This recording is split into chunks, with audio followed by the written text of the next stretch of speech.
Well, I'm Danny K, and I like to play in the dirt. And yesterday was a productive day. We got all the main manifolds hooked up for all 5 beds. Those are all glued in. Everything up to these elbows is actually glued in place. From the elbows and then the long, I guess, runners. I don't know what the hell is to call them. The sprinklers, all the way. And then that end cap, the actual end cap itself is glued, but nothing is glued to the long pieces. That way it's going to make storage easier in the off season. I can pull everything out. I can till everything up or what have you. But basically it's 1/2-inch PVC that is got holes drilled in it with a little 1/16 inch drill bit. And all I did was kind of figure out where I needed the holes to be.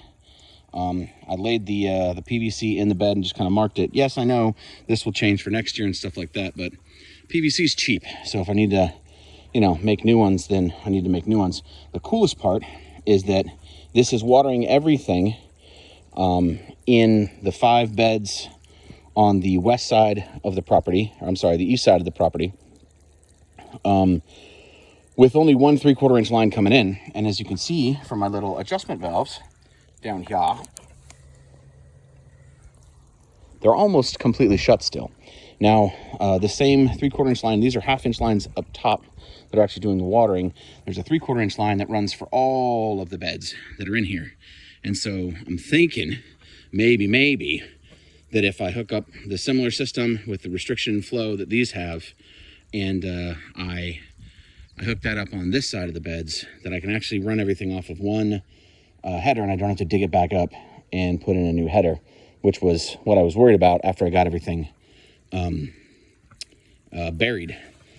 If I need to, I only need to dig it up from here over to there, because the trench on that side is still open.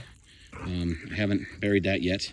And then this line just runs from the house and it's just sitting on top of the dirt. Obviously, I still need to run that line all the way there and then all the way to the main garden or to the pumpkin patch. But dude, I'm just super jazzed at the way this is working. Just a little 1/16 inch drill bit and some time.